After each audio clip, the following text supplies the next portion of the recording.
IELTS exam പലതവണ എഴുതി, നന്നായിട്ട് പഠിച്ചു. 1 മാസം, 4 മാസം, എന്തിന് ഒരു 1 ഇയർ ഡിപ്ലോമ കോഴ്സ് പോലെ 1 വർഷത്തോളം IELTS പഠിച്ചു. എന്നിട്ടും എക്സാം എഴുതിയിട്ട് സ്കോർ കിട്ടിയില്ല. നിങ്ങളിലുമുണ്ടോ ഇങ്ങനെയുള്ള ആൾക്കാർ? എന്തുകൊണ്ടായിരിക്കും സ്കോർ കിട്ടാത്തത്? പലപ്പോഴും പല കാരണങ്ങളാണ് പറയാറ്.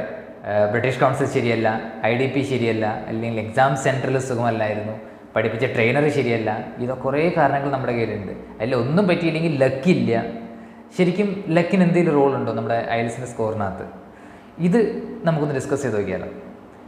ഹായ് എവരി വൺ, എൻ്റെ പേര് ചെറി. നിങ്ങൾ കണ്ടുകൊണ്ടിരിക്കുന്ന ഒരു YouTube channel learn with cherry. ഇന്ന് നമ്മൾ ഇങ്ങനെയുള്ളൊരു കാര്യമാണ് ഡിസ്കസ് ചെയ്യാൻ പോകുന്നത്. എന്തുകൊണ്ടാണ് പല പ്രാവശ്യം ആത്മാർത്ഥമായിട്ട് ആഗ്രഹിച്ചിട്ടും നമുക്ക് IELTSന് ആവശ്യമായ സ്കോർ കിട്ടാത്തത്? ചിന്തിച്ച് നോക്കിയിട്ടുണ്ടോ? അതിന് പല കാരണങ്ങളാണുള്ളത്. എന്നും ക്ലാസ്സിൽ ഡിസ്കസ് ചെയ്യുന്ന ഒരു കാര്യമാണ്. എൻ്റെ ക്ലാസ്സിൽ ഇതിനു മുമ്പ് അറ്റൻഡ് ചെയ്തിട്ടുള്ളവർക്ക് അറിയാൻ പറ്റും എന്തുകൊണ്ടാണ് നമുക്ക് സ്കോർ കിട്ടാത്തത്. അതിൻ്റെ കാരണം നിസ്സാരമാണ്. ഒരു ചെറിയ ഉദാഹരണം പോലെ ഞാൻ പറഞ്ഞുതരാം. നമ്മളൊരു ഹോട്ടലിൽ കയറി. ആ ഹോട്ടലിൽ കയറിയിട്ട് നമുക്ക് വേണ്ടത് ബിരിയാണിയാണ്. നമ്മളവിടെ ചെന്നിരുന്നാൽ എന്ത് ചെയ്യും? വെയിറ്റർ വരും, വെയിറ്റർ വിളിക്കും. വെയിറ്ററോട് നമ്മൾ എന്ത് പറയും? എനിക്ക് വേണ്ടത് ബിരിയാണിയാണെങ്കിൽ ഞാൻ എന്ത് ചെയ്യും? എനിക്ക് എന്തെങ്കിലും കഴിക്കാൻ വേണം എന്ന് പറയോ, അതോ എനിക്ക് ബിരിയാണി വേണം എന്ന് പറയോ? എല്ലാവർക്കും അറിയാം അല്ലേ, ബിരിയാണി വേണം എന്ന് പറയും. എനിക്ക് ബിരിയാണി ആണ് വേണ്ടതെങ്കിൽ. അല്ല, എനിക്ക് വേണ്ടത് ഫ്രൈഡ് റൈസ് ആണെങ്കിൽ ഫ്രൈഡ് റൈസ് വേണമെന്ന് ഓർഡർ ചെയ്യും. പലപ്പോഴും IELTS ട്രെയിനിങ്ങിന് വരുന്ന സ്റ്റുഡൻസിന് പറ്റുന്നതും ഇത് തന്നെയാണ്. ഞാൻ എൻ്റെ ഫസ്റ്റ് ക്ലാസ്സിൽ എപ്പോഴും ചോദിക്കുന്ന ഒരു ചോദ്യമാണ്, നിങ്ങൾക്ക് വേണ്ടുന്ന സ്കോർ എത്രയാണ്?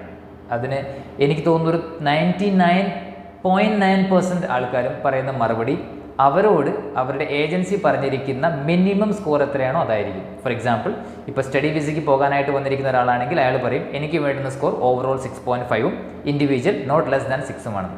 അല്ല, ഒരു നേഴ്സാണെങ്കിൽ പറയും എനിക്ക് വേണ്ടുന്ന സ്കോർ ഇൻഡിവിജ്വൽ 7 ആണ്.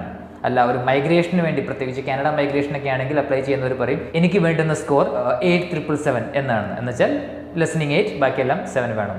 ഇതെല്ലാം മിനിമം സ്കോർ റിക്വയർമെൻ്റ് ആണ് എന്നുള്ളൊരു കാര്യം പലപ്പോഴും പലരും മറന്നുപോകും.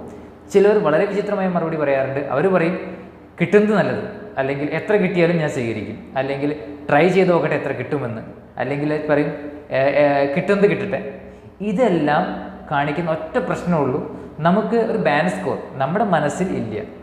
നമ്മുടെ മനസ്സിലൊരു ബാൻഡ് സ്കോർ സെറ്റ് ചെയ്യാതെ എങ്ങനെ നമുക്ക് ആ സ്കോർ കിട്ടും? നിങ്ങൾ എന്ന് പറയും. ഇപ്പം ഞാൻ നേരത്തെ ഹോട്ടൽ ഉദാഹരണം പറഞ്ഞ പോലെ, എനിക്ക് വേണ്ടുന്ന ബിരിയാണിയാണെങ്കിൽ ഞാൻ ബിരിയാണി ഓർഡർ ചെയ്യണം എന്ന് പറയുന്ന പോലെ എനിക്ക് വേണ്ടുന്ന സ്കോർ എത്രയാണ്? എനിക്ക് 6.5 മിനിമമാണ്. 6.5 ഈ മിനിമത്തിൽ കൂടുതൽ കിട്ടിയാലോ വാങ്ങിക്കും അല്ലേ? അപ്പോൾ ഈ മിനിമത്തിൽ കൂടുതൽ എങ്ങനെ കിട്ടും? ഈ മിനിമം പോലും കിട്ടുമോ? ഇതിനൊക്കെ മെയിൻ കാര്യം നമ്മളൊരു നമ്പർ സെറ്റ് ചെയ്യണം. ഇപ്പോൾ എല്ലാവരുടെയും കയ്യിൽ തോക്കുണ്ട്, തോക്കിൽ ഉണ്ടയുണ്ട്, മുൻപിൽ കിളിയുണ്ട്, വെടിവെക്കുന്നുണ്ട്, പക്ഷെ കിളി ചാവുന്നില്ല. ഇതാണ് പരാതി. എന്താ പ്രശ്നം? തോക്കിൻ്റെ പ്രശ്നമല്ല. പലരും തോക്കിൻ്റെ പ്രശ്നം പറയും, ചിലർ ഉണ്ടയുടെ പ്രശ്നം പറയും, ചിലർ കിളിയുടെ പ്രശ്നമാണെന്ന് പറയും. പ്രശ്നം നമുക്ക് ഉന്നമില്ലാത്തതാണ്. നാം കിളിയെ ഉന്നം വെച്ചാലേ നമുക്ക് കിളി കിട്ടുള്ളൂ അല്ലേ? അങ്ങനെ കിളിയെ ഉന്നം വെച്ചിട്ട് നമ്മൾ വെടിവെച്ചാൽ കിളി ചാവും. അല്ലാതെ നമ്മൾ തോക്കുണ്ട്, ഉണ്ടയുണ്ട്, കിളിയുണ്ട് എന്ന് പറഞ്ഞിട്ട് കാര്യം. അപ്പോൾ പറഞ്ഞു വരുന്ന സംഭവം ഇത്രേ ഉള്ളൂ. നിങ്ങൾ ഇപ്പോൾ ഈ എൻ്റെ വീഡിയോ കണ്ടുകൊണ്ടിരിക്കുന്നവർ IELTSന് പ്രിപ്പയർ ചെയ്യുന്നവരാണെങ്കിൽ നിങ്ങൾ ആദ്യം നിങ്ങൾക്കൊരു നമ്പർ സെറ്റ് ചെയ്യുക. എനിക്ക് IELTSൽ ഓവറോൾ വേണ്ടുന്ന സ്കോർ ഇത്ര, ഇൻഡിവിജ്വൽ ലിസണിങ്ങിന് എനിക്ക് ഇത്ര വേണം, റീഡിങ് ഇത്ര വേണം, റൈറ്റിംഗ് ഇത്ര വേണം, സ്പീക്കിങ്ങിന് ഇത്ര വേണം. ഈ ഒരു ബാൻഡ് സ്കോർ കറക്റ്റായിട്ട് നമ്മുടെ മനസ്സിൽ സെറ്റ് ചെയ്യുക. കഴിയുമെങ്കിൽ ഒരു ഡയറിയിലോ നിങ്ങളുടെ നോട്ട്ബുക്കിലോ എഴുതി സൂക്ഷിക്കുക. എഴുതി സൂക്ഷിച്ചാൽ മാത്രം പോരാ, ഡെയിലി ഈ നമ്പർ നിങ്ങൾ നിങ്ങളുടെ കണ്ണുകൊണ്ട് കാണണം.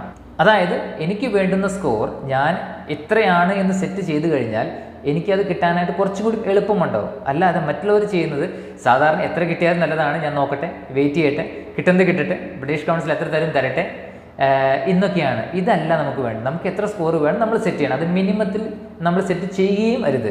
നമുക്ക് വേണ്ട സ്കോർ മിനിമം 6.5 ആണെങ്കിൽ നമുക്ക് എത്ര സാധിക്കുമെന്ന് ആദ്യം മനസ്സിലാക്കുക. എൻ്റെ കപ്പാസിറ്റി ആദ്യം ഞാൻ മനസ്സിലാക്കണം. ആ കപ്പാസിറ്റി അനുസരിച്ച് ചിലപ്പോൾ 6.5 കിട്ടുള്ളൂ.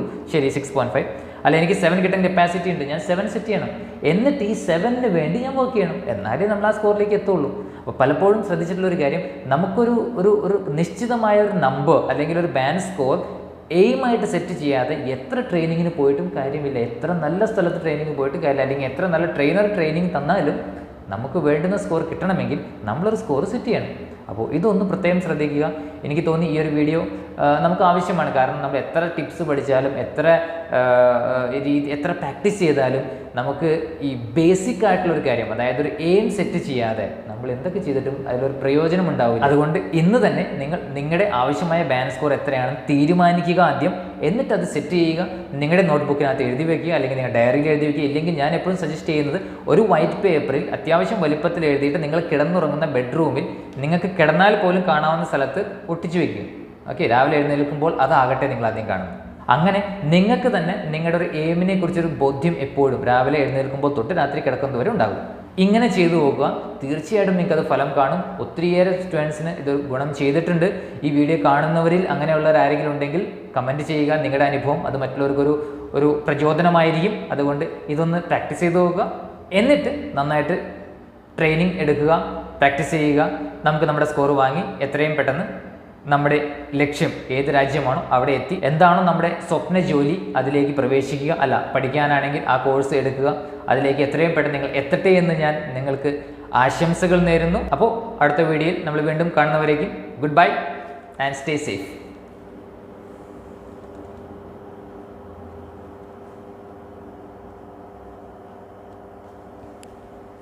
ബൈ.